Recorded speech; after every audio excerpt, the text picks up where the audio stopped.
안녕하십니까. 10분 책방 북텔러 이강락입니다. 오늘 제가 여러분에게 소개해드리고 싶은 책은 10배의 법칙이라는 책입니다. 이 책은 세일즈 트레이닝 전문가이고 또 많은 투자를 하고 있는 투자자라고 말할 수 있는 그랜트 카돈이라는 분이 쓴 책입니다. 이 책은 우리가 과연 목표는 하고 있지만 탁월한 성과가 내지 못하고 있을 때 어떻게 탁월한 성과를 낼 것인가에 대한 입문서, 가이드북이라고 말씀드릴 수 있습니다. 자, 이 저자는 10배의 법칙에서 뭘 주장하고 있을까요? 제가 몇 가지 내용을 설명해 보도록 하겠습니다. 이분은 이렇게 말합니다. 현재 가진 목표를 10배로 높이고 10배 더 노력해라. 이런 표현이에요. 당신이 생각하는 목표를 정말 할 수 있는 끝까지 도전의 목표, 스트레칭 타겟, 한없이 목표를 높여놓고 당신이 할 수 있는 최선의 노력을 다해서 할 수 있는 데까지 다 해라. 이런 말로 해석하는 게 더 적합하지 않을까요? 이 저자는 이런 것을 강조하기 위해서 몇 가지 사족을 붙였습니다. 제가 저자가 생각하는 보충 설명을 읽어보도록 하겠습니다. 성공에 완전히 몰입한 사람이 행운을 얻는다. 다시 말해서 열심히 노력하면 결국은 잘 될 것이다. 이렇게 말하는 거예요. 10배로 행동하면 사람들이 주목을 하고 비판도 할 거고 미워도 할 거고 최종적으로는 찬양하게 될 거라는 겁니다. 10배 노력하니까 사람들이 뭐라고 하겠습니까? 너 미쳤니? 이렇게 말하겠지요. 그렇죠. 그렇잖아요. 미쳤다고 생각하지 않겠습니까? 미친 듯이 일하고 있으니까 주목도 할 거고 비판도 할 거고 뭔가 거기서 미워하지도 않겠습니까? 그렇지만 결과적으로 뜻을 이루고 나면 어떤가요? 부러워하겠네요. 찬양하겠네요. 좋아하겠네요. 칭찬하겠네요. 몰입하고 전념할 때 창의력은 절로 발휘된다. 노력 끝에 창의력이 나오는 겁니다. 창의력이라는 게 순간 나오는 게 아니고요. 생각에 생각을 거듭하고 집중에 집중을 거듭하 나니까 어느 순간 반짝 떠오르는 아이디어를 넣어서 우리가 문제를 해결하는 경우가 참 많습니다. 노력의 결과로 창의력이 나온다라고 생각할 수 있는 거죠.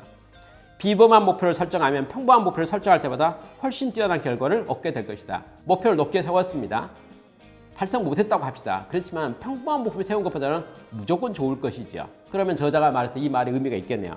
현재 가진 목표를 10배로 높이고 10배 더 노력하라는 말은 10배를 못했다 하더라도 높은 목표를 세우고 높게 도전하고 집중해가지고 성과를 내는 것이 평범한 목표, 일상적인 목표, 할 수 있는 목표를 달성한 것보다는 훨씬 더 좋은 결과라는 것을 우리가 믿을 수 있겠네요. 그렇다면 과정상으로 성공이란 무엇일까요? 저자는 이렇게 말합니다. 목표를 설정하고요. 그리고 훈련도 하고 끈기를 가지고 집중하고 시간 관리 잘하고 좋은 사람들의 도움도 받고 인맥도 쌓으면서 노력하는 것이 바로 성공으로 하는 길이라고 합니다. 그런데요, 빠진 게 하나 있다는 거예요. 10배의 행동력이 빠졌다는 거예요. 저자 이야기를 가만히 듣고 보면요, 결국은 우리가 끈기가 없다는 거죠. 끝까지 안 한다는 거죠. 이렇게 말했어요. 우리 모두 다 알고 있다는 겁니다. 뭘 해야 될지 알아요. 어떻게 하면 할지 다 알아요. 다만 뭐 하는 겁니까? 10배의 행동력이 없다는 걸 말하는 겁니다. 목표가 현재 목표가 10배 안 해도 되잖아요. 그렇잖아요. 10배 노력 안 해도 달성할 수 있는 게 현재 목표지 않습니까?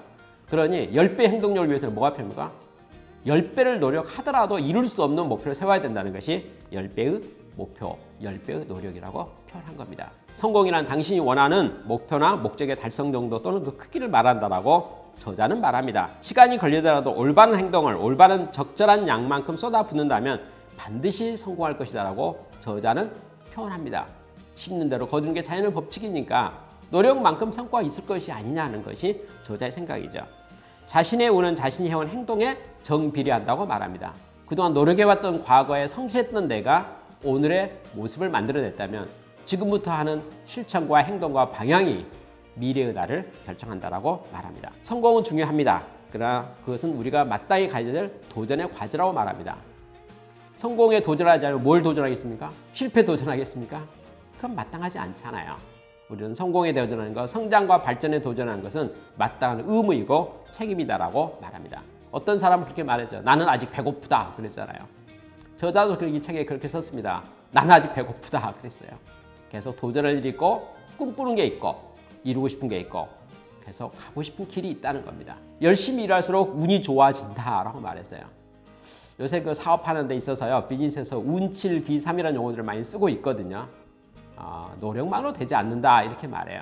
운이 있어야 된다. 어떤 잘 되잖아요. 운이라는 것도요, 노력 많이 하는 사람에게 더 많이 달라붙는다라고 말해요. 운을 만들어낼 수 있다는 거죠. 다시 말해서 노력하는 사람에게는 운칠기삼이 적용이 되는 거고요. 노력하지 않는 사람에는 운이 달아나 버린다는 거예요. 중요한 키워드 한 가지 또 말했네요. 뭐냐면 딴 사람 보지 말라는 거예요. 다른 사람 의식하지 말라는 거예요. 워렌 버핏은요, 투자자로서 매우 훌륭하고 성공한 사람이지 않습니까? 그런데 워렌 버핏은 다른 사람의 투자 전력에 대해서 전혀 영향받지 않았다는 겁니다. 주식을 투자하는 사람 투자 기법들이 많지 않습니까? 다양한 이론과 논리들이 있죠. 워렌 버핏은 자기 방식에 충실했을 뿐입니다. 그리고 성공했습니다. 저자는 이렇게 말합니다. 다른 사람 눈치 보지 말고, 다른 사람 평판 보지 말고, 다른 사람이 당신의 방법에 대해서 맞다 틀리다 말하는 거 전혀 개의치 말고, 그 사람은 그 사람대로 성공하게 하고 당신은 당신대로 성공하면 될 거 아니냐, 이렇게 말하는 표현이에요. 도리어 다른 사람의 성공이 나의 성공 기회를 창출해준다, 이렇게 말해요.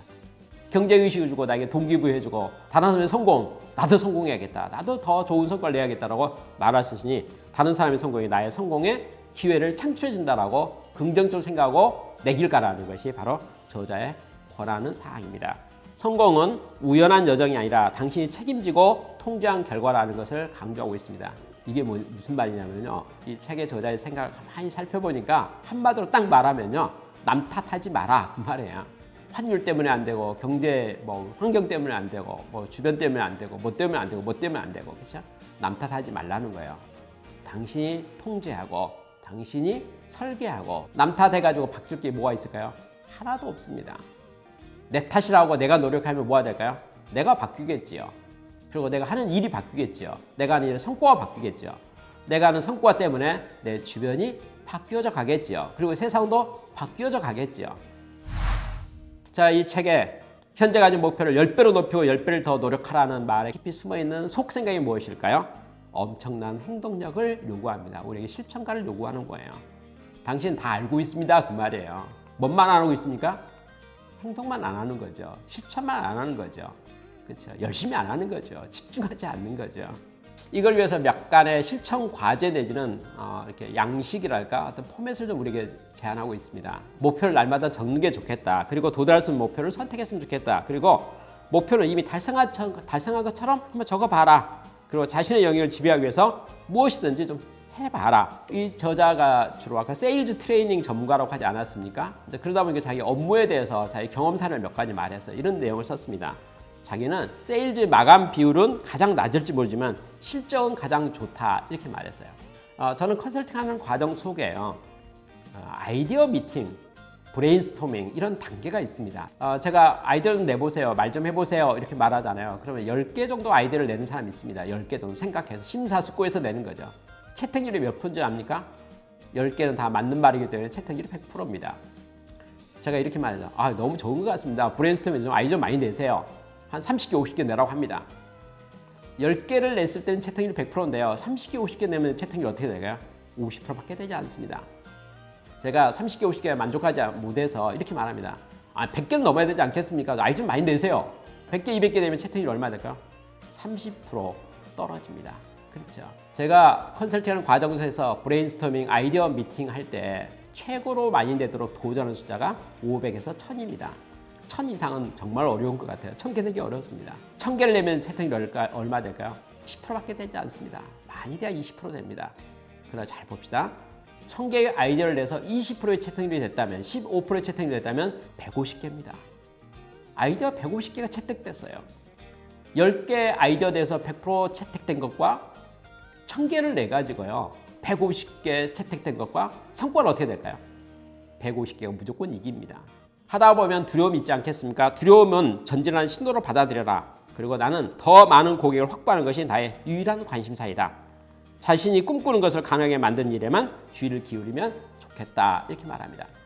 선택과 집중이라는 생각이 들면서 엄청난 행동을 강조하고 있는 저자의 생각, 깊이 공감이 됩니다. 여러분, 우리는 잘하고 싶어 해요. 많은 걸 이루고 싶어 합니다. 그리고 남과 비교 탁월한 성과를 내고자 합니다. 그럴 때 저자가 키워드로 주장하는 속생각은 엄청난 행동력을 요구하고 있습니다. 엄청난 행동력을 요구하다 보니 현재 목표 갖고는 엄청난 행동력을 일으키면 동기부여가 되지 않잖아요. 그래서 뭐라고 말합니까? 10배의 목표를 세워라 라고 말합니다. 그리고 어떻게 합니까? 엄청난 행동력을 발휘하라는 거예요. 그게 바로 뭡니까? 10배 더 노력하라는 내용입니다. 저자는 이 모든 것을 묶어서 키워드로 책 제목을 이렇게 말했네요. 10배의 법칙 이렇게 말했어요. 10배의 법칙. 그렇죠? 다시 한번 반복하겠습니다. 현재 가진 목표를 10배로 높이십시오. 그리고 10배를 더 노력하십시오. 엄청난 행동력입니다. 오늘 아침, 오늘 하루, 그렇죠? 뭐 하면 좋겠습니까? 오늘 엄청난 행동력을 증명해 보이십시오. 여러분 뭐 해야 될지 다 알잖아요. 그렇죠? 지금 생각하는 게 있잖아요. 뭐하죠? 망설이고 있고 두려워하는 게 있잖아요. 어떻게 합니까? 엄청난 행동력으로 돌파해서 여러분의 꿈을 이루시기를 기대합니다. 감사합니다.